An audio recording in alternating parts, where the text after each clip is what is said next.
If you're listening to this, there's a good chance you work within the real estate investing industry. There's another good chance that you would like to increase the sales of your products or services. Well, you're in the right place. United States Real Estate Investor is a platform you need to place your brand directly in front of your target audience. With our focused, growing audience of real estate investing beginners, enthusiasts, and seasoned professionals, you can continually reach our captivated viewers and listeners with ease.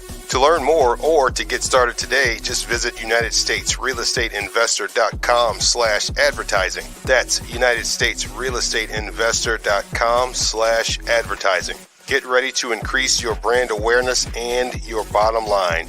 Attract clients with content.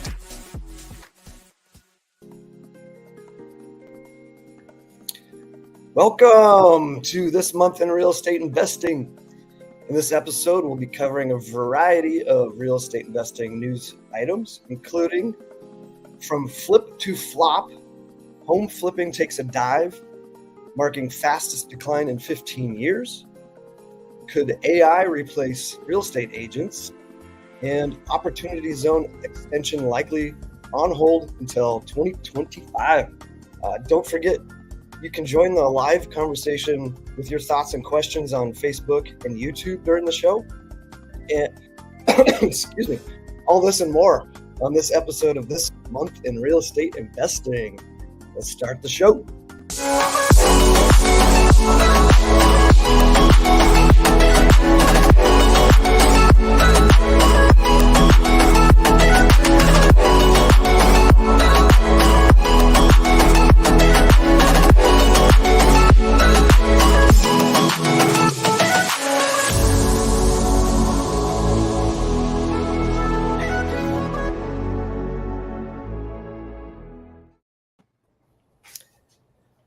I'm your host, James Brown, and I show people how to make safe, secure returns using our unique, time-tested hybrid investing model.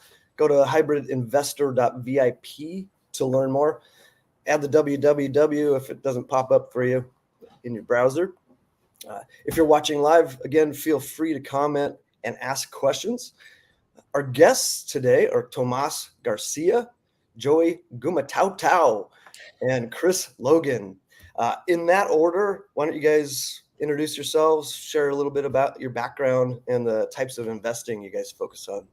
Absolutely. So hi, everyone. My name is Tomas Garcia. I'm co-founder and CEO of ARCS. ARCS is an automated underwriting platform built for builders and developers to help them with their site selection and due diligence. I started my career as an investment banker at Goldman Sachs. I went on to get my JD MBA from the University of Chicago. And I got my start in the real estate industry flipping houses in Jersey City. That's a little bit about my background, my area of passion. Thank you for having me on the show. I'm excited to be here. Heck yeah, thanks. Joey. Awesome. Thanks, guys. Yeah, so my name is Joey Gumataotao, co-founder, president, and COO of Mogul.club. So we are a fractionalized real estate investing platform aiming to democratize access into lucrative residential real estate investments.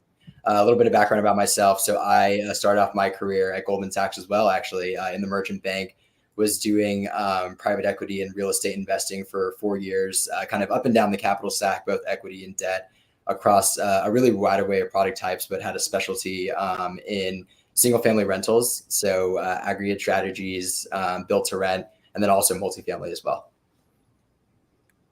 Cool. Hey, what's going on, guys? My name is Chris Logan. I've been wholesaling houses for the last 10 years. And what I do is I run an online community and coaching program called Virtual Wholesaling Made Simple. Having done over 600 deals in the past, I show people how to wholesale houses from home anywhere in the country. It doesn't matter if they have a full-time job, no team, no experience, and less than $1,000 a month for marketing. Fantastic. Thanks for being on here, guys. Let's dive into the news. From Benzinga, from flip to flop, home flipping takes a dive, marking fastest decline in 15 years. What about you? So I'd like... Yeah, go for it. Yeah, so I want to jump in here. This is my topic. So one of the things that I feel right now, because the reason that things have been kind of taking a dive is obviously interest rates have been going up. Houses have become more expensive for people to buy. The prices are outpacing wages. And so people are struggling to be able to afford homes, right? They're all waiting for those interest rates to drop back down. But one of the things that I'll share is that I feel that there's always opportunity in no matter what real estate market that you're in, right? So give you an example, we're constantly able to find discounted real estate opportunities that make great investments, whether we're in an up market, we're in a down market, it does not matter. And really, crisis creates opportunity. So I feel that like if you know where to look, you're going to find great investment deals when it comes to being an investor. But if you're just going about finding opportunity the traditional way, like going through a realtor and buying deals that everybody else can see and has access to, that's when you're going to get into a little bit of trouble, because you're going to be paying more for properties and you're going to struggle to get the margins you truly desire. So I feel the best way to get to increase your margins as an investor is to battle the market that we're in is going direct to seller. It's what I show my clients how to do: to pick up the phone, call sellers that are facing situations where they need to sell. They don't care about the interest rate. They don't care about how much houses have gone up to. They just need to sell. They need the cash to get out of whatever situation they're in. And if you know how to do that, and you really understand how to do that, you can find great deals and help a lot of people no matter what type of market that you're in. Yeah, I mean, I think Chris is exactly right here. In all of my conversations that I'm having with folks, whether they're builders or flippers or institutional investors, there's been essentially as supply of on-market housing has dwindled, the focus has grown more and more on how can you identify the best off-market opportunities before your competitors do. So I think that Chris is exactly right.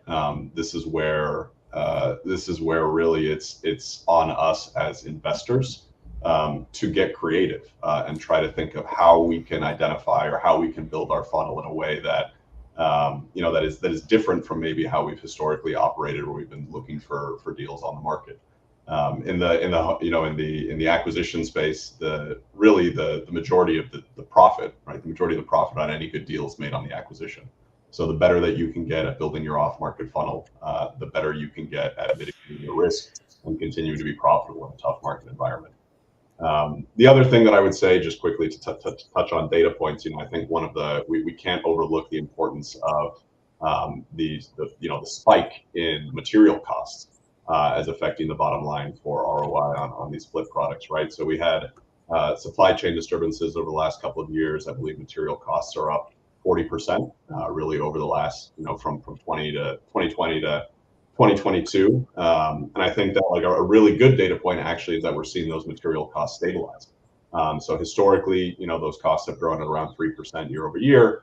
We've seen those at flat, really flat to slightly downward over the last 2 years. And so everyone's kind of asking themselves, what's going to be happening to material costs over the next few years? And so that's something as a flipper I would really be keeping my eye on, because that's ultimately also going to affect your bottom line profitability on your deals.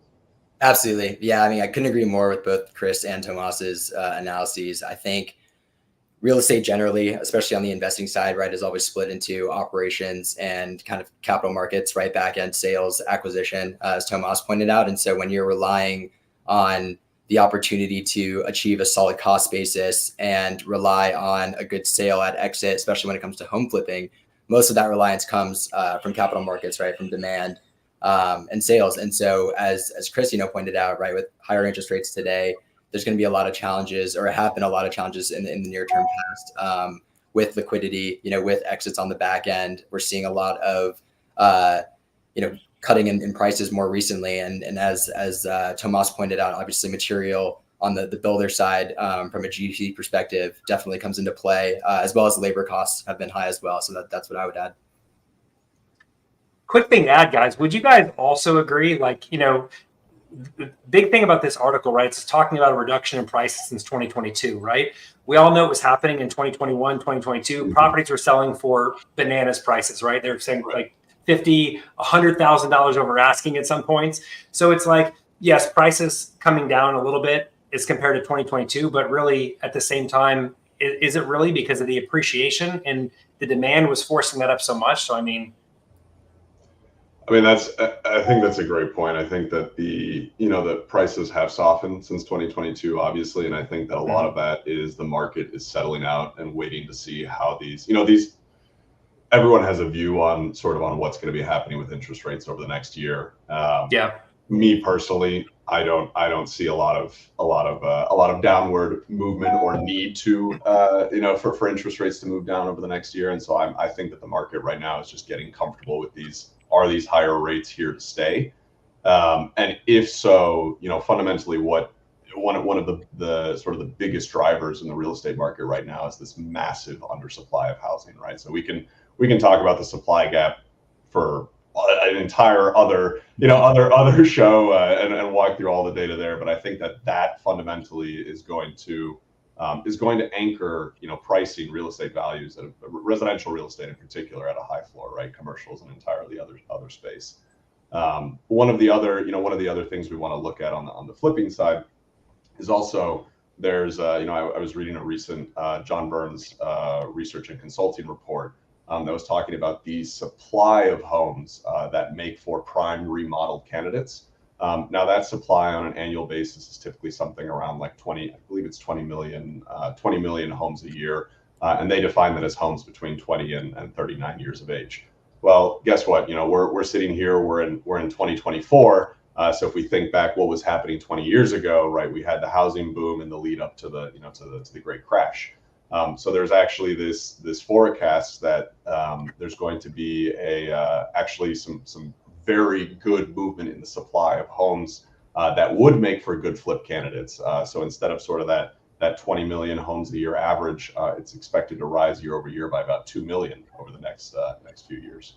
And so that's something that I think we can also take into account. I think that the flipping market has entered sort of a softer period, but I think that there are these tremendous signals and data points that show there is a strong floor for value, and there's an increasing supply of homes that are going to make good candidates for this. So I think this is a great time to be optimistic actually about the future of the remodeling industry. Definitely. Yep. Great feedback, guys. I don't flip myself, actually actively avoid it. So I'm glad you guys are on here. Cool. Let's jump into the next article from Benzinga again. Investors paid $65,000 for a deserted Florida island. Now it's a paradise worth $14 million. So just a little summary. So in 2017, a group of 4 friends bought this island that was known as Beer Can Island because all these people go party and just throw their beer cans on it.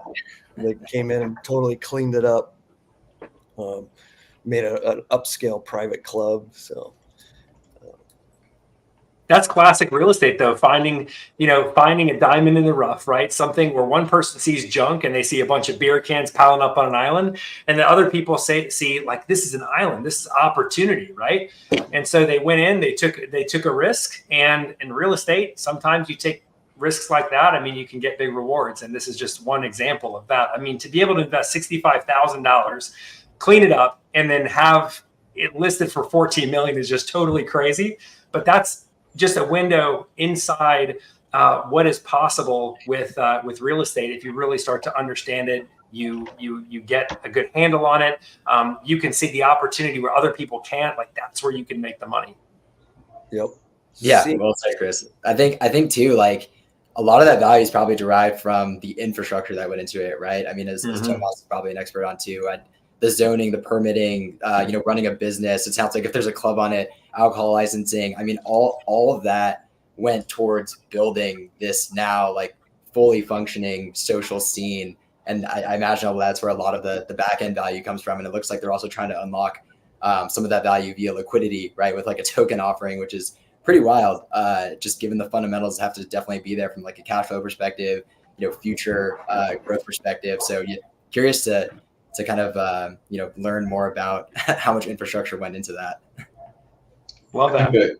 Yeah, I mean, I think that they invested pretty heavily in it, right? What I'm seeing here is that they spent over $5 million on on the actual renovation. So the pop is not as good as $90,000 to $14 million, but that's still a pretty that's still a pretty good pop, right? I mean, I think this is an amazing story, obviously, and I think it really is a testament to having a vision and executing on that vision, right? It shows how a lot of the time as entrepreneurs, as real estate investors, part of the job is the ability to see around corners and see opportunities that other people might, they might honestly, probably these four guys, their friends and family, or these four people, I don't know anything about them, but their friends and family probably said that they were crazy, right? And now they have the last laugh here.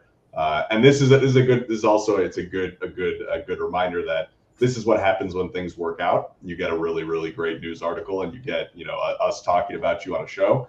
But it's also important to think about risk mitigation when you're going into these scenarios. Make sure you do your homework. Make sure you have a strong thesis, because for every success story that you read, there's also something that you don't know about where it didn't work out.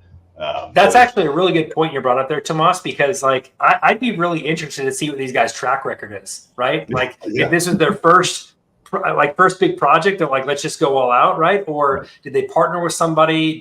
Have they done projects like this before and had a successful track record? So that would also be interesting to look at to see how this is going to play out. Yeah, absolutely. I mean, I wouldn't be surprised if these guys had some sort of like hospitality background or something like that. Like this reads to me like Soho House on the beach, pretty much. Exactly. It's pretty cool.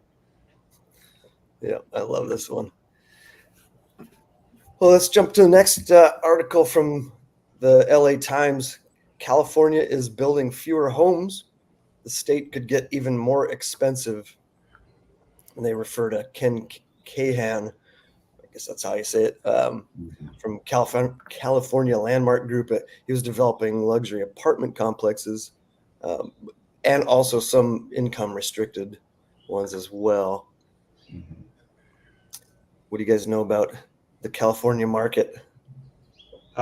So I'm based out of Los Angeles. Yeah. I just moved here in the last year though, so I'm gonna qualify all my statements with that. Just saying that I'm still very much learning about the California markets. I look at I look at this through the lens of I think the California markets are good. It's a good microcosm for what's sort of happening in the rest of the country, and the article sort of walks through this too, which is that we're seeing a general softening. There's a lot of uniqueness in California, but we're seeing a general softening in the multifamily market, sort of robust tailwinds for the single family market. I think the article talks about how they've seen sort of a 35% increase in permitting for single family, and they've seen that exact same decrease for multifamily in the state.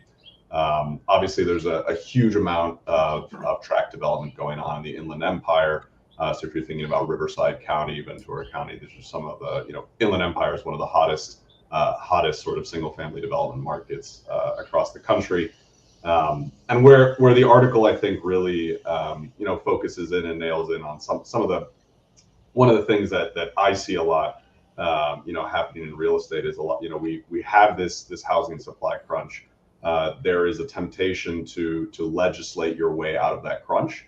And I think a lot of the time, we have well-intentioned or good-meaning legislation that is passed in an attempt to alleviate, some of the supply crunch, and try to encourage, in the case of Measure ULA that passed in Los Angeles, more commonly referred to as the mansion tax.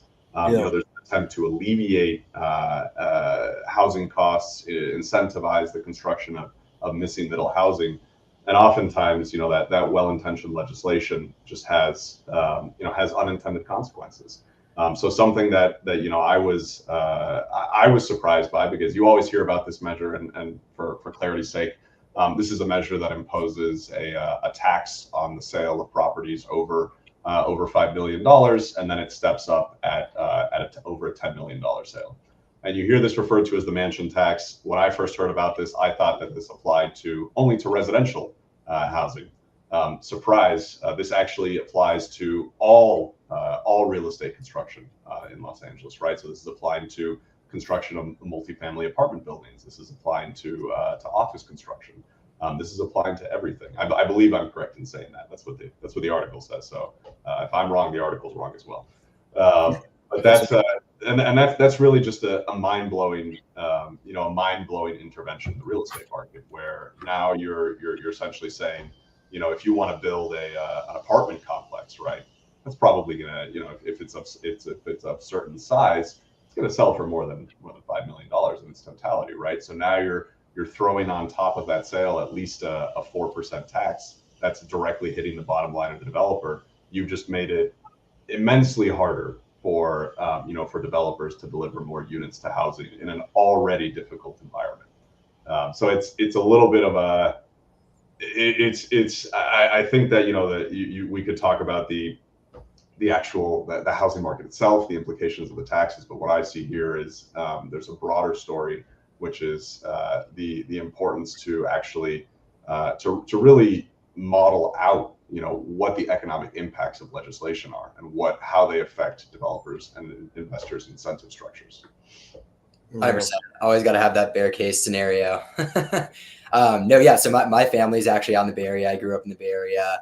I think a lot of what's happening now with, as Tomas pointed out, with supply shortages, I feel like, with suburbanization, ruralization, people are always, especially more lately coming out of the pandemic and kind of the years following, there was a lot of shift towards moving out of those core kind of infill areas, right, into more suburban, rural areas in like the East Bay, for example, in the Bay Area, or, as Tomas pointed out, Riverside, San Bernardino, Inland Empire from like LA, right? A lot of people are actually commuting into the city from a lot of these kind of suburbanization, ruralization areas.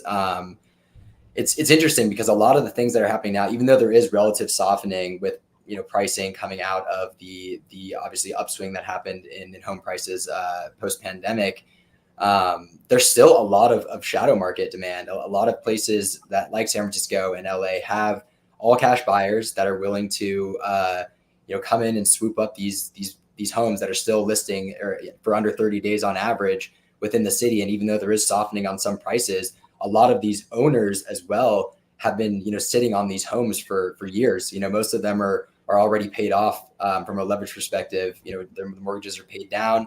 The rates are relatively low, right? I think the average rate was around 4 or 5% for existing loans, as they mentioned in the article. And so I think one of the things that we're going to see is, as that demand remains sticky and as kind of, animal spirits around these core areas, like the New Yorks of the world, the San Franciscos, the LAs come back, whether it is with the kind of upstart of the office scene again, or if it is just generally with, ups and downs of these core cities, I'm curious to see what we'll see in the future. And maybe Chris has some good insight into pricing. Sure. Yeah. So no, that's totally, man. One of the things that we're seeing in, give an example, Jacksonville, I don't know too much about California. One of the things we're seeing in Jacksonville is there is like almost an overbuild of new construction houses from like local companies and national companies alike. And what's happening now is the new construction houses are actually selling for less than the resale homes, the homes that have been remodeled. And so that's causing the resale homes to sit on the market for a much longer period of time. And I connected with one of my local realtor connections. She's a member of our team in the Jacksonville market, and check out some of the bonuses that a lot of these new construction companies are offering to homeowners to purchase their home over resale home.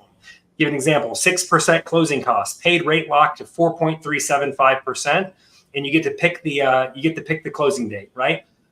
Next one is $48,000 in incentives. Only a $10,000 binder, which is usually 5% of the purchase price. So it would have been closer to $45,000.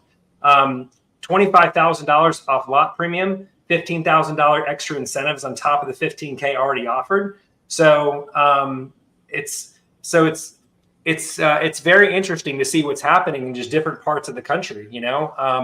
I feel like you guys touched on earlier, with material costs kind of stabilizing now, those are increasing for a long time. So that caused people to pause for a little bit. So only time will tell to see how things are going to shake out. But It's just really interesting how in certain parts of the country, there's a lot of new construction and it starts competing with even the resale homes. And then other parts of the country, there's just still not enough inventory. So it's just going to be interesting to see how things go over the next several years. Totally. Let's jump into the next one from Benzinga.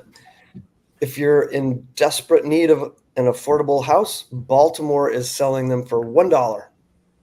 So they've got the Buy into Be More program. These are city-owned vacant homes. They're selling them for $1.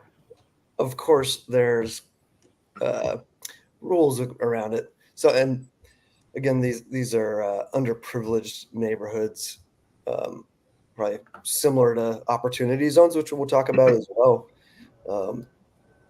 So let me just read off some of these contingencies. So they've got to invest $90,000 in renovations, live in the home within a year, and live there for at least 5 years.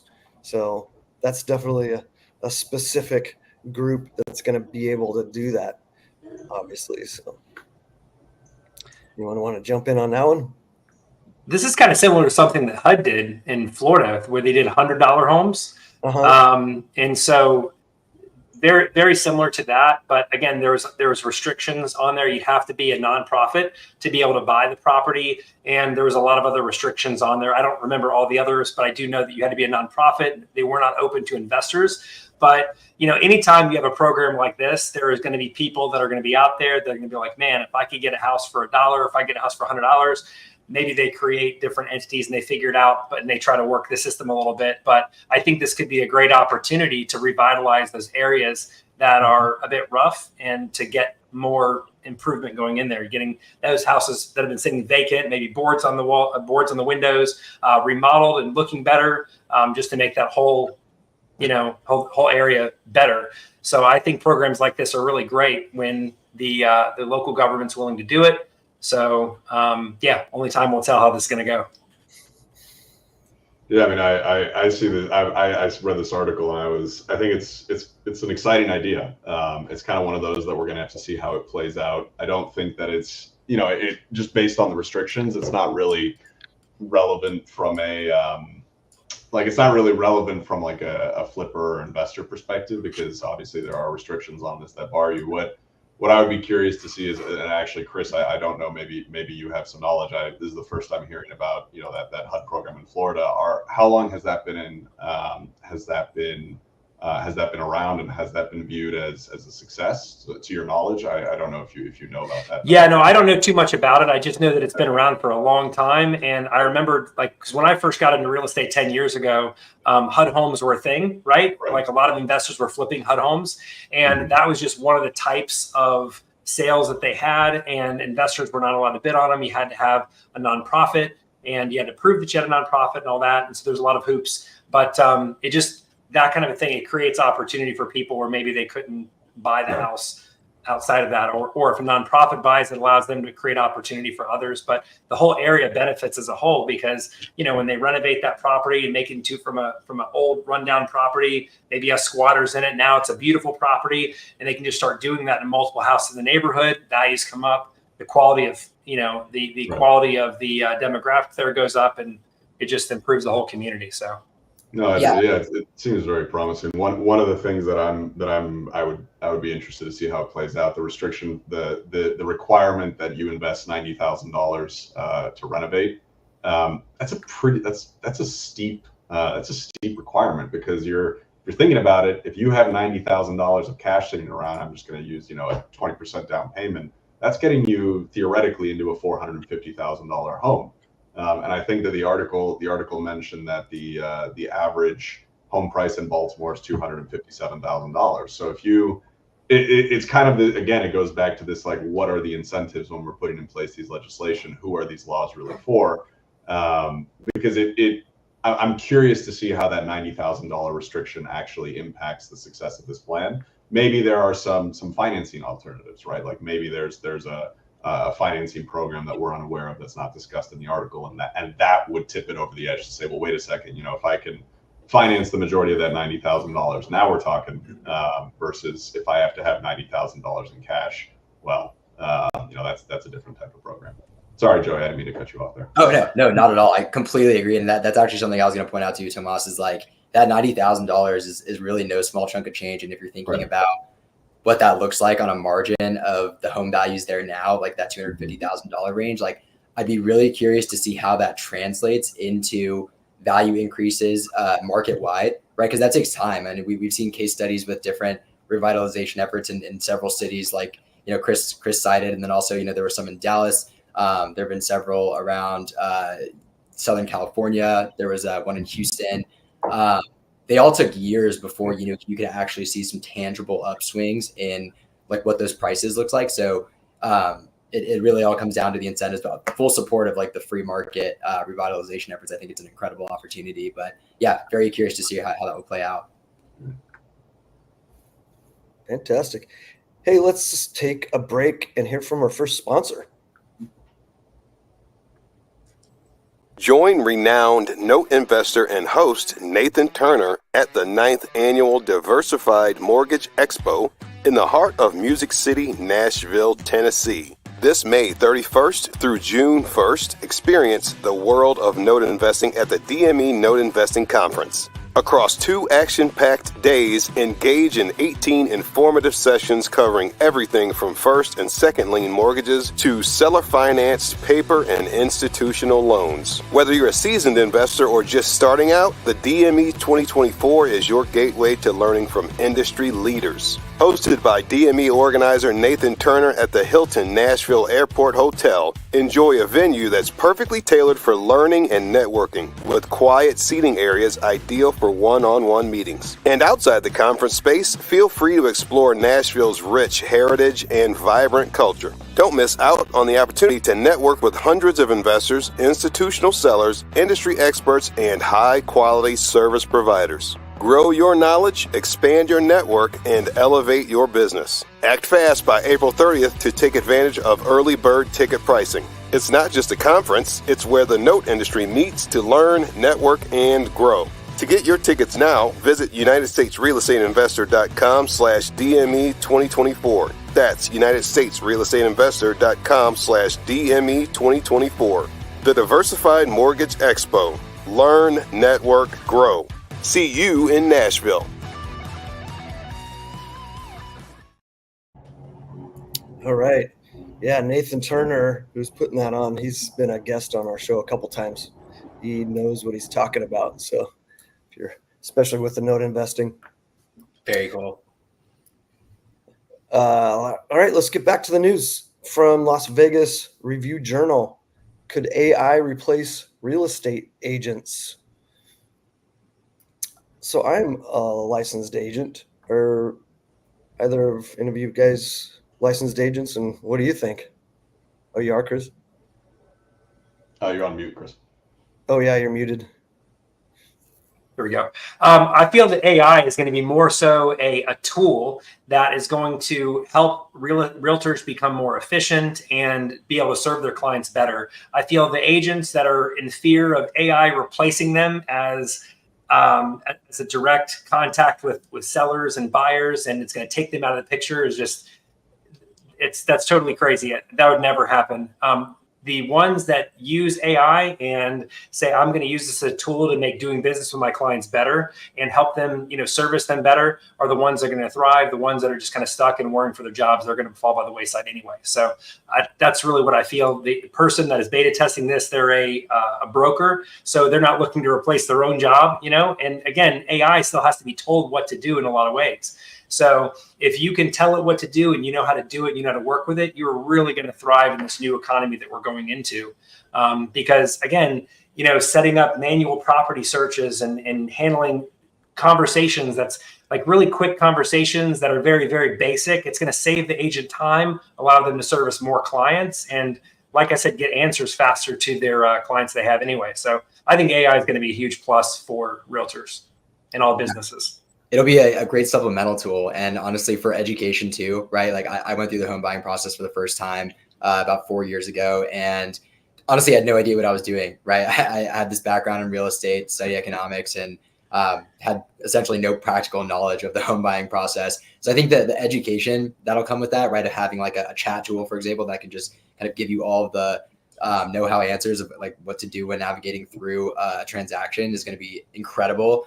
However, as Chris said, and definitely would echo, I think no two transactions are the same, right? And AI is all about pattern recognition. So, training something to automate the buying process. I mean, I don't think it'll ever truly be done to a point where it can be fully automated. There's always going to have to be someone navigating kind of the twists and turns of every real estate transaction. And I think Chris was spot on with his analysis. Yeah, thanks, Joey. I mean, AI is a tool, and the people who learn how to use it are going to thrive, and the people that don't want to learn how to use it, and people are kind of stuck in their own ways, and they're just worried it's going to replace their job. Like I said, I don't think they're going to be around long anyway. So, yeah, I use it to do property descriptions. Yeah, Yes. That's huge. Painful. Huge. You get this long list, and you got to make it flow, and it just helps smooth it out. And I still have to go in there and tweak it. There's still a human part of it, but man, that really helps. And there's so many other things. In fact, Rick Jansen, he's with EXP, our brokerage, spoke on stage with me at our regional rally recently. He's got a couple different tools. One of them, he calls it your virtual twin. So you've probably seen it, where they do the deep fake thing. So you record a video of yourself, so it's got your face, and then That's freaky. you can plug in, have it with scripts, and use that for content to generate leads. It's amazing. But it's not going to replace. I think the biggest thing is the emotions, helping people get through that part. Mm-hmm. AI is not going to be able to replace that part of us. Real estate is very much a people business, and you'll never take the people out of it. Yeah, It's not going to happen. Yeah, and then that pivots into negotiation, which is very emotional and complex. I just don't see how AI, even with 2 AI bots battling it out in negotiation, how it ever end up, working out, Right. both sides or one side. I don't know. Yeah. I mean, we work obviously in automation for site selection and due diligence. So we work less so with agents, much more so with the home building community. And I think regardless of what industry you're in, whether you're a lawyer, you're an investment banker. I mean, there's been news articles, right, about how they're going to replace analysts at investment banks, right? And I think that what it comes back to time and time again, and I think Chris hit on this spot on, that it's with regards to this title, it's not that AI is going to replace real estate agents. It's that real estate agents with AI are going to replace real estate agents. So that is kind of the standard across whatever industry you're with. If you're a lawyer and you're leveraging AI, you are simply going to be more efficient than a lawyer who is not leveraging AI. Same thing for real estate agent. Same thing for an acquisitions team member. It's just too much of a competitive advantage. You always need to step in for those final tweaks, like what you were describing, but it can get you 80 to 90% of the way there, and it can get you there in a fraction of the time that it would otherwise take you if you were just going through your manual process. And it's that 80 to 90% time savings that's just massive when it compounds deal over deal over deal. So I think that's really the takeaway, which is that people are scared of AI, but really it behooves us all to learn sort of what are the, what's within the realm of the possible, what are the limitations, right? You're not just going to post a property description that an AI spits out after looking at the photos. You're going to read through it and you're going to make the adjustments that you see are right, because that's what's needed to be done. But it's a massive force multiplier. So it's on all of us to really educate ourselves and learn how we can integrate it into our businesses. 100%. Yeah, somebody that spoke on stage at our regional rally was talking about the days of the Vanna White realtor, she's all dressed up and, oh, here's the kitchen, like if that's all they've got to offer, that's going away. People can see photos and videos and go, we'll figure out how to get people into homes where maybe they don't have to open a door that's still going to be a thing. But anyway, it's people that bring that true value that can help negotiate, deal with contracts and all the nitty gritty stuff. They're the ones that are going to survive, really. And AI is just going to help 100%. most people really dominate. Definitely. Yeah, I totally agree with that. Totally agree. Yeah. Bye-bye, Vanna White. Is she even alive still? I don't know. Sorry, Vanna. Why don't you come on in a little square? Hey, guys. Yeah, she's watching now. Vanna's watching you. All right, let's go to our next one from Wealth Management. Opportunity Zone extension likely on hold until 2025. Does anybody want to define what an opportunity zone is and dive into if you guys know anything about them or have used them? I know I'm intro light, so I'm gonna defer if there's an expert here. Yeah, I would say I know what it is, but it's not my wheelhouse. Exactly. I just know it's an area where Yeah. you get tax breaks for investing in areas like that, and it's usually like lower income areas, I believe. Yep. That's all I know. So they're trying to revitalize an area, so they give those tax breaks. It's deferment on capital gains tax, depending on how long you're holding the actual property. The zones themselves were designated by Congress in 2017, if that's right. Yeah. And the article at Hold is talking about how, or at Bear is talking about how those tax benefits, I believe, are currently set to expire, and there's legislation to increase the duration of that hold period to allow people to continue to benefit from these zones. Of course, we find ourselves in an election year, and despite the bill having broad bipartisan support, it's probably not something we're going to see happening this year, just due to it being an election year. Yeah, I think there's a broader story here in terms of the opportunity zones themselves. I think it goes back to sort of, from our areas of expertise, maybe the discussion point is when we're talking about interest rates, when we're talking about policy and legislative changes and how that might impact investor activity. The election years like this are years of uncertainty. So we see a lot of corporations taking a step back. We see a lot of pause on activity as people wait to see what things are going to look like once the dust settles. And so it's a good time for everyone to be sort of digging in on their research and getting prepared for market movement, once that dust settles. So we have the definition here. Opportunity zones are economically disadvantaged census tracts across the U.S. in which investors can gain tax benefits by investing in eligible properties and businesses. Right now, there are 8,700 qualified opportunity zones across the country. So quite a few all across the country. I know I've looked at different ones here in the Denver area, and where I used to live was part of that for good reason. It was, and there's a reason I moved out of that area. It was not changing fast enough. All right, let's go to the next. Oh, go ahead. No, go ahead, James. I was just going to say that ties into what we were talking about in Baltimore, for example, right? A lot of these economic incentives to revitalize, opportunity zones is just another form of that. Didn't have a chance to work on one directly, but I know we did. We underwrote a couple opportunities while we were at Goldman, and from what I could understand, it was usually on like a 5-year minimum term, I think, was like the eligibility requirement. And one of the criticisms that was often brought up is that the access into these opportunity zone funds was very much kind of reserved for the ultra wealthy, right? Like the top 1% of the 1% of institutions, high net worth individuals. And so there's a lot of ancillary benefits that come along with those revitalization efforts, right? And as you were saying, James, they're not immediately apparent, which is part of the issue, because a lot of those tax benefits are immediately apparent for those investing. And so there's just a really interesting trade-off with kind of how those work. I'm not an expert on the mechanics by any means. But yeah, if anyone has any other thoughts on that.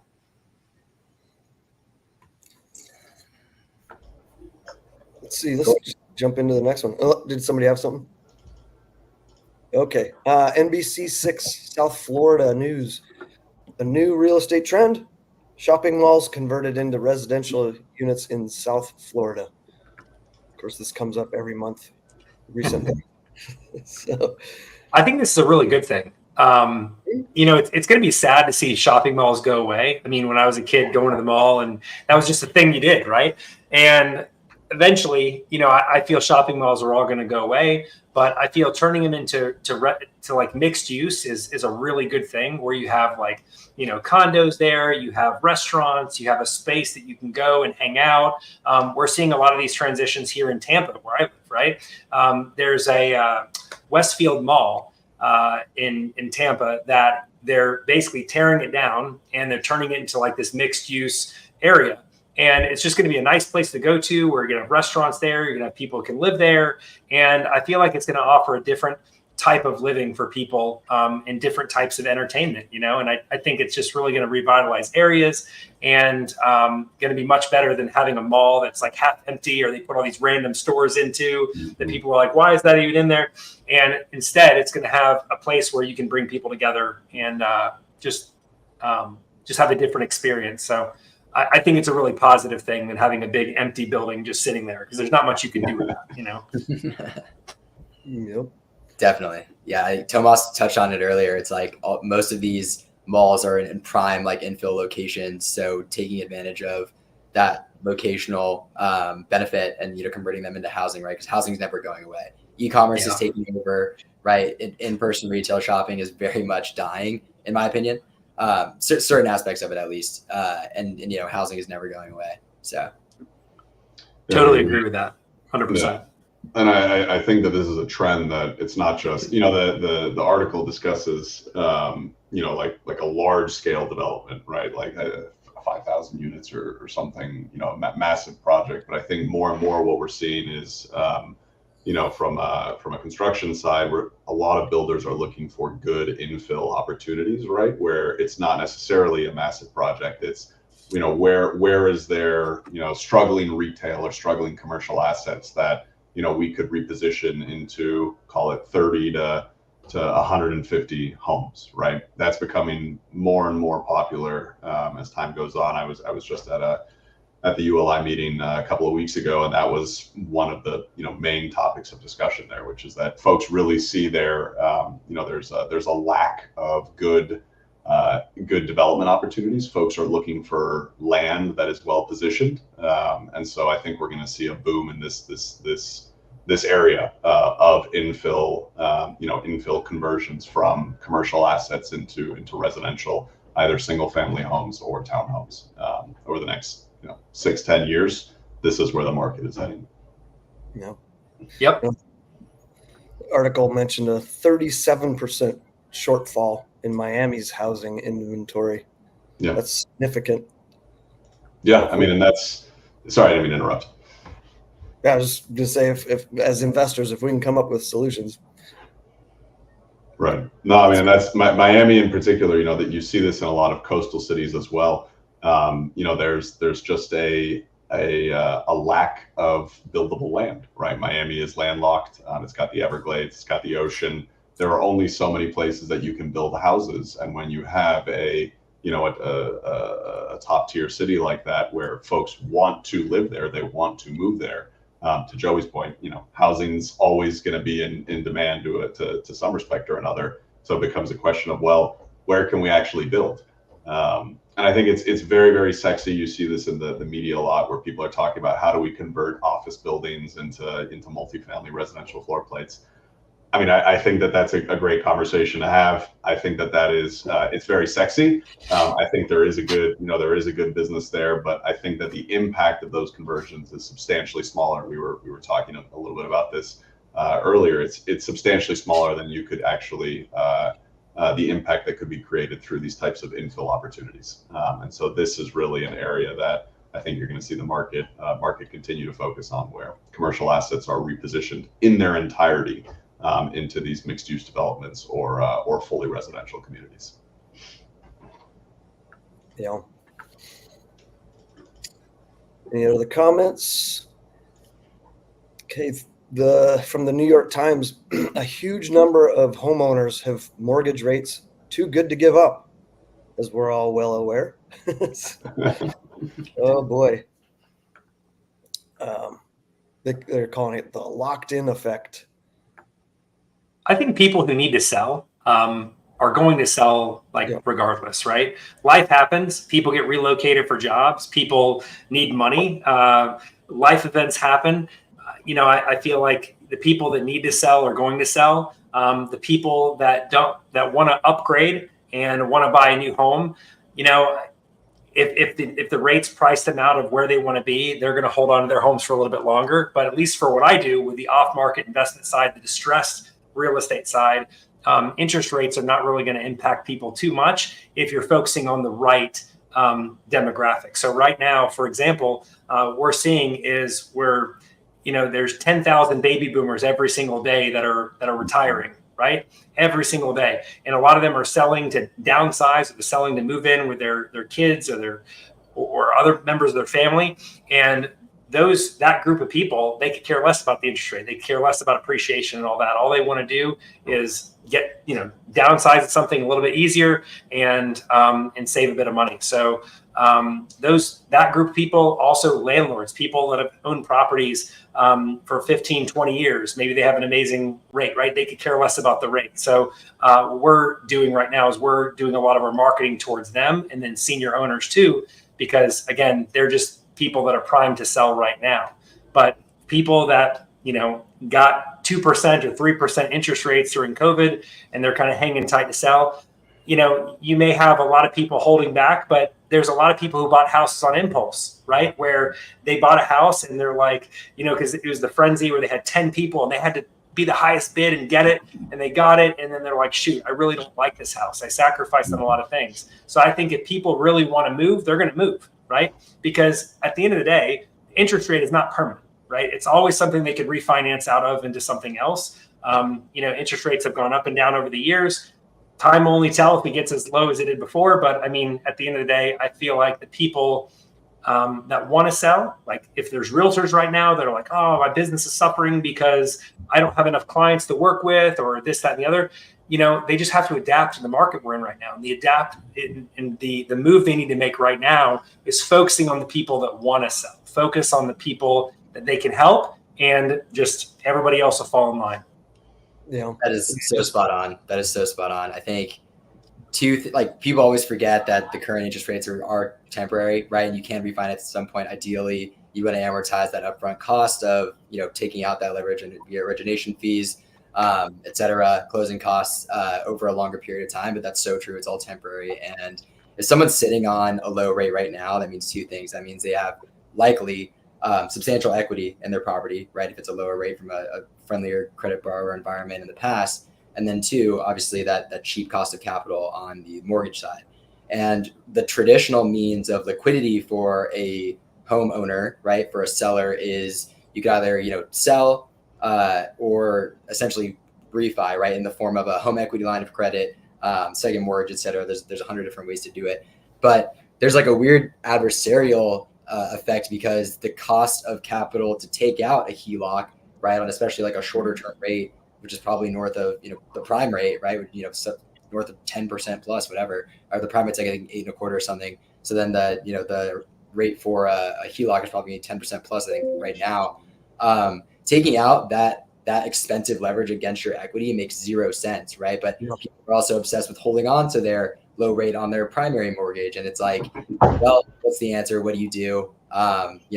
We're working on ways right now to, I'm sure just as Chris is describing, to increase liquidity for very low cost to sellers directly, which I know a lot of people are finding ways to do that via, permissive transfer agreements, right, for their loans to be transferred to others outside of your typical FHA transfer. Trusts, right, is another way to do it. So yeah, just curious to see, what's going to happen. I think there's going to be a buyer frenzy in the near term. As Tomas pointed out earlier, definitely a lot of great kind of fundamentals coming into light for single family development and rentals going forward. And I think, time will tell kind of what happens on the liquidity side. Good points, Joey. Good points. Thanks. Yep. And so well spoken. It's great.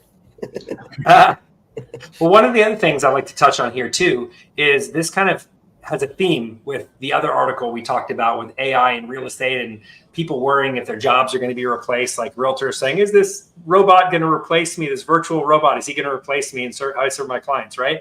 And then you have realtors right now that are like, oh, nobody wants to move. It's just, I don't know what I'm going to do. Maybe I can't be a realtor anymore. It's so tough right now, but got to adapt, right? This is the time right now in real estate where you got to become creative. You got to adapt, and you can't focus on all the reasons why you can't do something. You have to focus on the reasons why you can, and you got to look for opportunity where other people don't see it, because I think that is really going to really define who succeeds in this market, who doesn't, or the people that adapt and the people that find a way to succeed, right? And find clients to serve versus the people that just are like a tree. They're just stuck and they're like, there's nothing I can do. I just don't know what to do, and so on. So I really feel like, again, the people that are creative right now and the people that are the ones that says, I will find a way and I'm going to adapt, are the ones going to thrive. And the ones that just say, oh, it's poor me, this, that, and the other, they're victim in this market. They're the ones that are going to be replaced, Yeah, I just released a book on divorce. People going through divorce all the time, right? And it's complicated. So I released a book to help people kind of navigate that. So love that. Very cool. Yeah. Like navigating how to get divorced, or navigating the step by step. Not to plug the book, but can we? Yeah. First chapter is just a good nudge. Like, why would you get married? That's so good. Oh, man. Oh, good stuff. Yeah. Well, hey, let's take a break for our next sponsor. Are you looking to elevate your business through exceptional content? Universe Media Publishing is your gateway to success. We understand that in the world of business, content is king, but not just any content. Your business deserves content that captivates, convinces, and converts your audience into clients. At Universe Media Publishing, we specialize in crafting SEO-rich web content, persuasive copywriting, and marketing copy that resonates with your audience. We don't just write, we engage, we connect, and we deliver results. Imagine your brand's voice amplified, your message crystal clear, and your presence dominating the digital landscape. That's the power of partnering with Universe Media Publishing. Don't let your business just blend in. Stand out, be heard, and make an impact. Connect with us at Universe Media Publishing, and let's turn your vision into reality. Visit universemediapublishing.com today. Your story, our expertise. Together, we'll create magic. Okay, back to the show. From Portland Press Herald, Biddeford, that's how you say it, landlord claims Central Maine Power Company double billed her and tenants for nearly 20 years. Wow. That added up a little bit. Just a little. She said she's estimating losses between $50,000 and $125,000. And they actually admitted to it, but not all of it sounded like. So she's trying to go back 20 years. Interesting. I wonder how she caught it and why she didn't catch it sooner. I mean, 20 years, that's a that's a long time. It's like, oh, by the way, I just noticed this. It's kind of on her a little bit. Yeah. For not catching it. Yeah. Because, I mean, I could understand, like, there's some mistakes made and then someone comes back and says, hey, I was overcharged here, right? I'd like a credit on my bill. But when you wait 20 years, I mean, there's got to be a statute of limitations or something on that, unless it was just completely hidden from you and you couldn't see it at all. And then at that point, then that's a different story. But yeah. I mean, there is a statute of limitations, and that's why they're admitting to the wrongdoing, but they're saying that they only have to pay for the last 6 years of overbilling instead of 20 years of overbilling. Which is their own rule. Probably. It's I mean, this is a weird one. That's just like, that's how I feel about it. It's kind of, I mean, like on the one hand, I agree with you, Chris, which is like, this would be something that should show up if you're, maybe this is the importance of proper documentation of your operating expenses when you're owning a building. Like that's the lesson, right? Because I think she noticed it. She noticed it when there was like a revising of some bill or something like that, and that's when it came to her attention.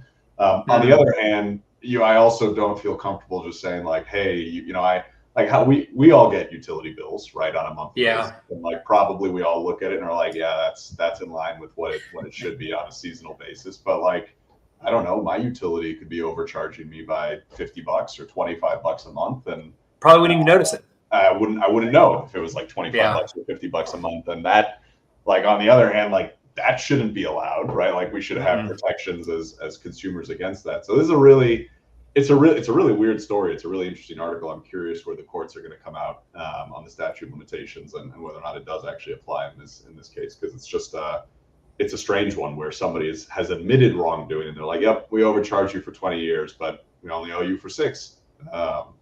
So I don't know. Sometimes you kind of want the courts to send a message, which is like, okay, in this case, we're going to charge you for the 20 years to make sure that you don't do this again to people in the future. That's more of an activist court approach, but this will be an interesting one.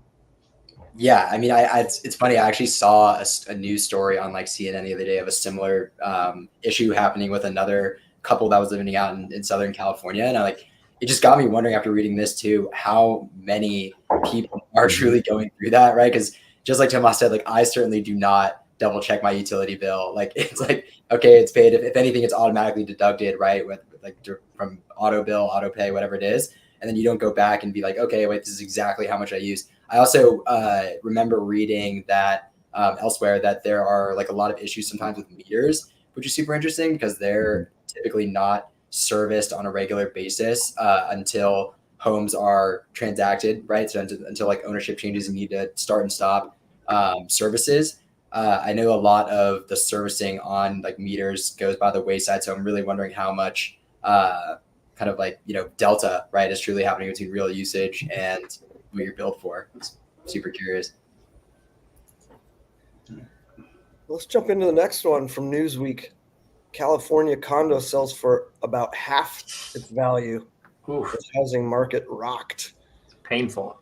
Yeah. It's a 2-bedroom condo recently sold for $675,000, nearly half its 2019 value of $1.25 million. That is significant. Wow.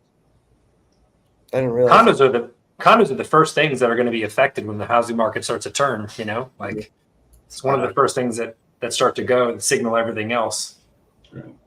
I mean, my take on this, I think this is a fairly sensational article title. I think this is one of the, like when we're talking about data science, when we're talking about the data in general, I think it's very, very easy always to cherry pick statistics, and I think this is a great example of somebody going and cherry picking a statistic. They found one property, that property sold for half its value, and it makes for a great news article, right? Because now we're here, we're talking about it. But I think that really what's important, is and as analytical people or people who are interested in the real estate market, who want to participate in the real estate market, invest, I think it's really important to not make your decisions based on anecdotes, and not make your decisions based off of one-off data points. This is one of those things where it's really important to look at market aggregates. It's really important to look at trends. It's really important to be skeptical, really, of any data set that any data source that you're reading about, right? Whether it's from whether it's from reports like this, or whether it's certain economic indicators that are reported. It's really important to dig into what is the origination, what is the source of that data, what is the data being used to say, what's the story that's being told with that data. And do you think that there are any flaws, right? Or is there any misrepresentation? Is the data being used in a certain way to perhaps influence your opinion? And so in this case, I think that this is a great example of a single data point, a single anecdote that is being blown up to write a story. And I think there is some merit to that story, right? And there's something there that is worth investigating. But I think that we as analytical people should always be focused on data in its aggregate versus one-off single points. You just highlighted why this show is so valuable, because we pull all these headlines and there's a lot of sensational things like that where maybe the reality is off from Right. that. Fear sells. Yeah. Yeah, exactly. So yeah, Exactly. that's why I love this show. We can really dig into it as real investors in the trenches. Right. Absolutely. Yep. Yeah. 100%.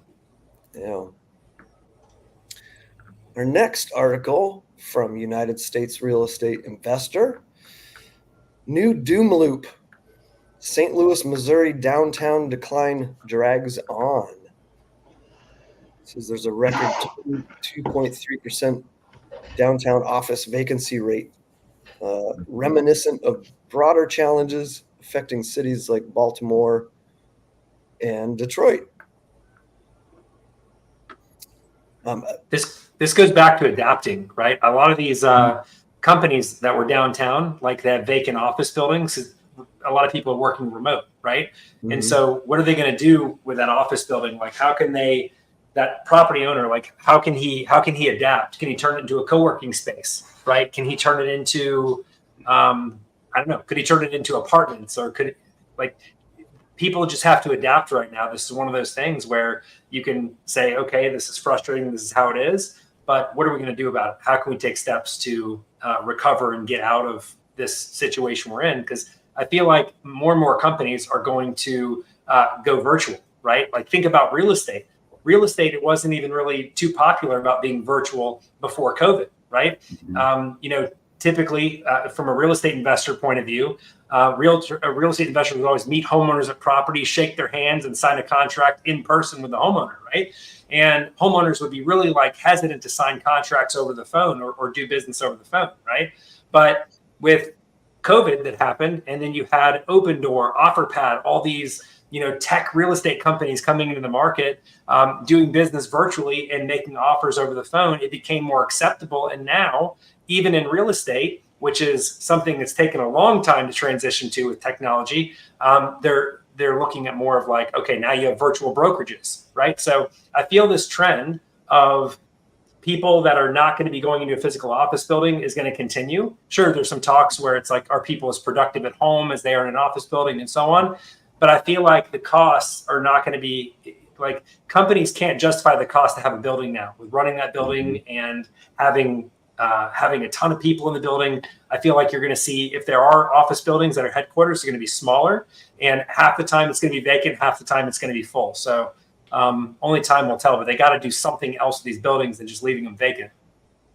That's so true. Yeah, from a macro trends perspective, I think something that's also influencing the market is like a lot of the debt that was taken out on these properties, matures, right? There's timelines, there's extensions, there's opportunities to renegotiate, refinance, and typically with a lot of these, larger lenders that have, loans that are secured by very prominent institutions, there's a lot of leeway in terms of what you can do to structure, facilitate and operate, buildings like the one that was cited in here, the old AT&T building as well. And so I think, I think from a macro trend perspective, Chris is spot on. There's definitely a lot of a huge downturn in the operational value when it comes to yields that you can achieve with any commercial building that was, on a typical lease structure with corporate lessors. And so I think one of the things that also, Tomas said that rings true is this is like one data point. There were a lot of extenuating circumstances that went into the purchase of specifically the building cited in the article. And so I think definitely important to, expand your view of the market as a whole and not just focus on one data point. Great points. Antonio, our producer, said he's from St. Louis. He said he knows of bunch of buildings that have been vacant for 10 plus years. And then COVID and high crime have exacerbated the decline. One of the things it says in the article here is that cities like San Francisco have begun addressing these issues by converting the office spaces into more attractive and multifunctional areas. So that's like we've been talking about, right? Just adapting, and they've been, taking steps towards that, where other places have just been sitting and just letting the buildings stay vacant. Right. And I think that you're going to see more and more cities following the lead of San Francisco, more and more savvy owners. Because if we're talking about macro trends, Joey, like I think it's the U.S. share of working from home. Pre-pandemic, it was roughly 6% of all days worked in the United States were work from home. And now, post-pandemic, that trend has settled out over the last few years to about 30%. So you have this massive shift in just how the labor market operates. You have I actually, Joey, I'd be curious if your startup is remote or not. Arcs is fully remote, right? We don't see the need for office space. We do all of our meetings virtually. We do everything like this, and this is just it's almost necessary to have that remote option in order to attract top talent as a startup. It's just become sort of table stakes. So I think that it's an interesting, it's obviously a massive shift in how we work as a society. It has implications for both commercial assets, but also, flipping back to sort of the investing side and residential assets, you're seeing a lot of thought going into this fact that, well, wait a second, if I'm designing a new home, or if I'm remodeling a home, I need to make sure that, as I'm thinking about what type of product I'm going to deliver to market, 30% of Americans are now working from home. And so the demand or the need for good office space, for example, a home office, has skyrocketed, and you're seeing more and more sort of ahead of the curve builders now starting to start 100% plans and deliver plans to market that meet those changing or evolving demographic needs. It's something that is certainly going to continue as we move forward here. Spot on. So spot on. Yep. Yeah, the overhead you can have from an office, you can be just reinvested back into the business and the growth, marketing, Right. Infrastructure, all that. Exactly. Yeah.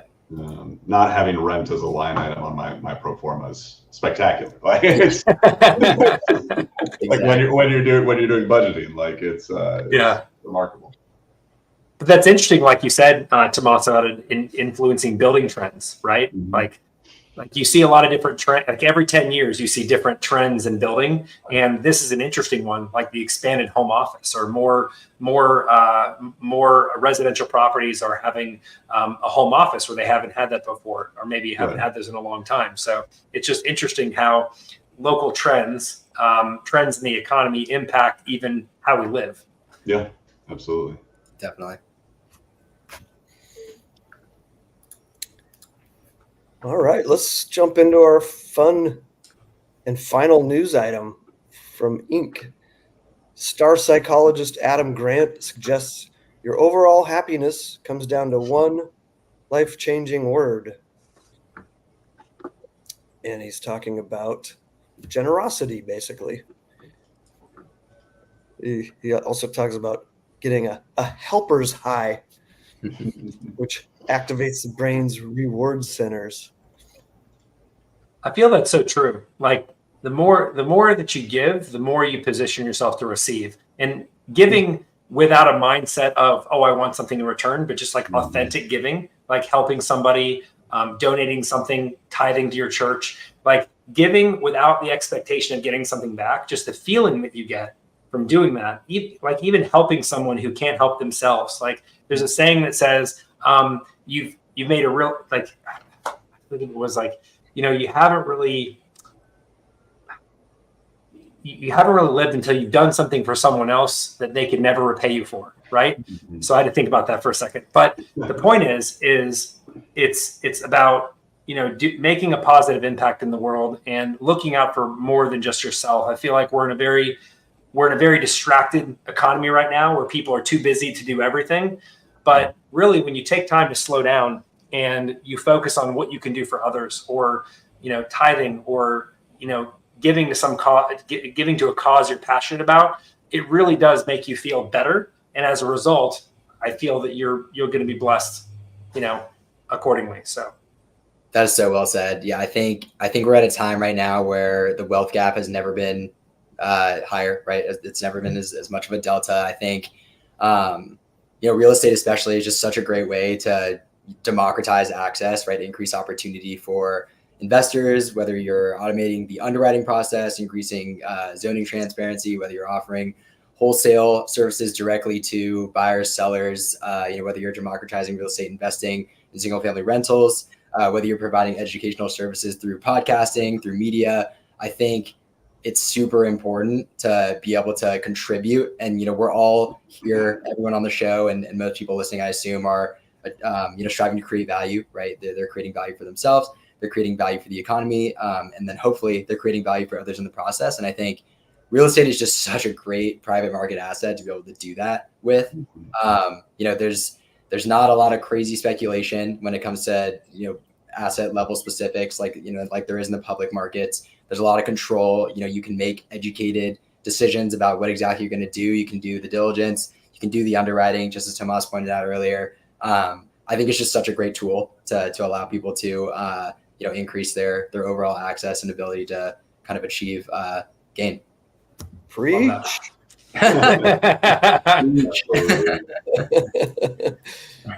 Awesome. Absolutely. Have you guys read The Go-Giver? Yeah, got it right. That is unbelievable. That is unbelievable. You guys prep this or? Yeah. He's like, that book right there.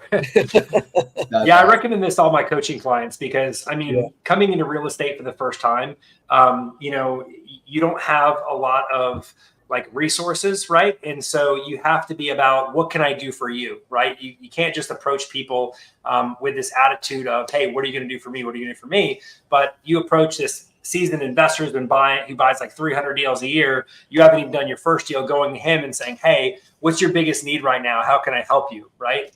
Such a different mentality from saying, hey, do you want to buy my next house? Right? It's different. And I found that when I first got started, that was really something that really set me apart from a lot of people. I like to think is because I'd have rehabbers come up to me and be like, hey, Chris, my biggest need right now is I need a new granite guy, or I need a new flooring guy. Right. And I'd be like, you know what, let me dig into my Rolodex to see what I can find. I would network like crazy with some of the top investors in the area, and I'd get their recommendations, and then I'd refer them to him, and he'd be like, are you serious? Wow, it's amazing. Nobody does this, right? And so when you go above and beyond like that for people, and you focus on serving first and giving first, right? Tremendous opportunity comes your way. So couldn't agree more. Yep, that's how I started going to RIA events. I had nothing to share. And, you get up in front of people and say what you do. I'm like, I don't do anything yet, but I will be doing something, just not yet. Yeah, just started building that Rolodex, and now that's really valuable, at least for me and for everybody else. So, and I always have to remind myself to be that go-giver and start asking questions. What do you need? That's easy too, right? Instead of forcing it and being like, hey, this is what I need. What do you need? And that starts opening up these conversations. Makes you feel good. Definitely. Oh, absolutely. Couldn't agree more.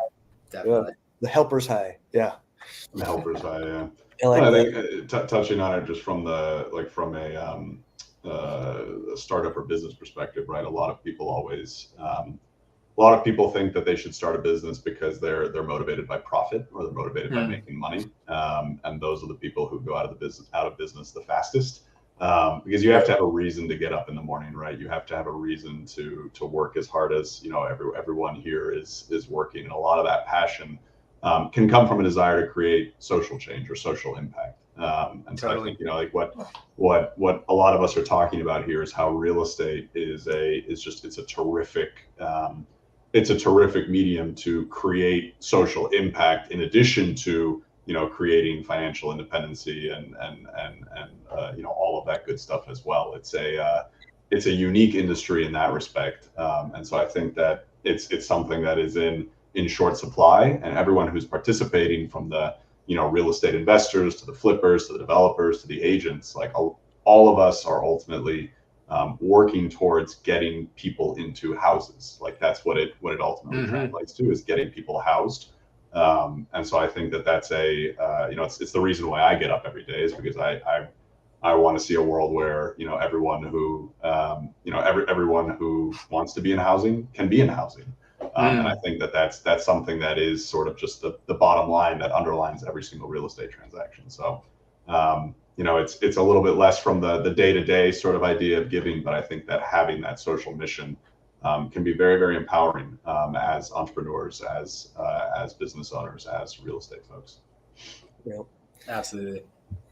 That's good stuff. Our platform, the United States Real Estate Investor, we've got multiple shows. This is one of them, kind of flagship one. We came up with this to share knowledge on real estate investing, financial literacy. So hopefully we are delivering on that goal. Absolutely.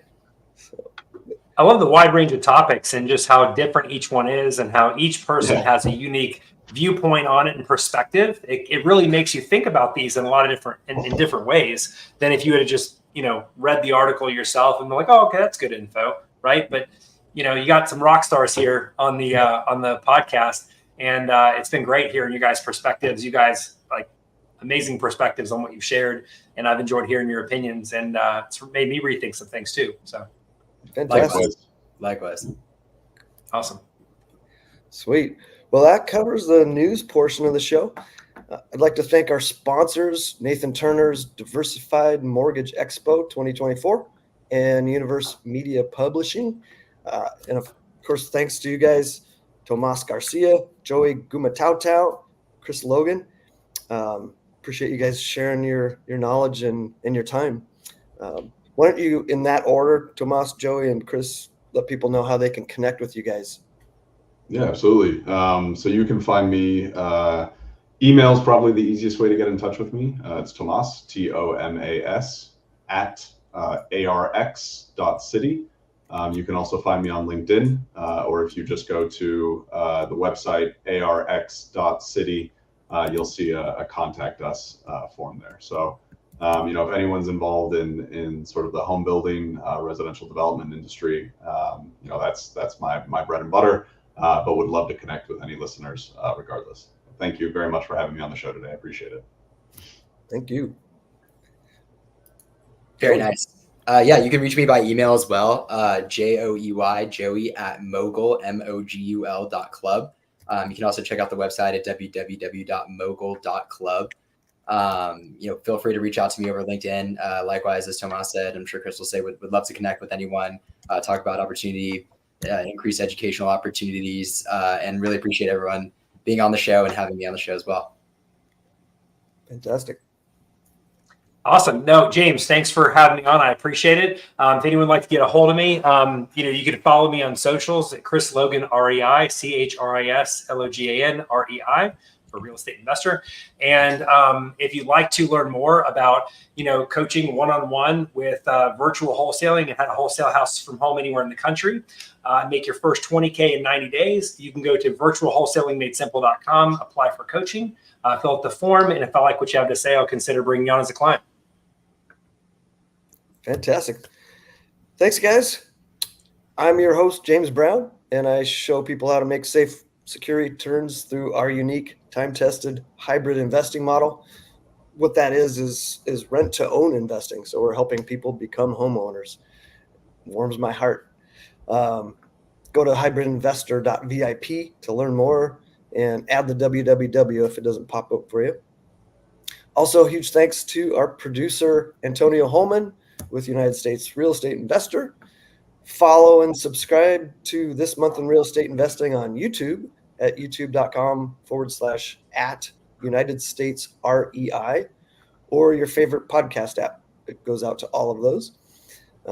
If you run across any interesting news, events, or a good guest, please suggest those by emailing Antonio at UnitedStatesRealEstateInvestor.com. And remember, when one door closes, another door opens to financial freedom. Thanks, guys.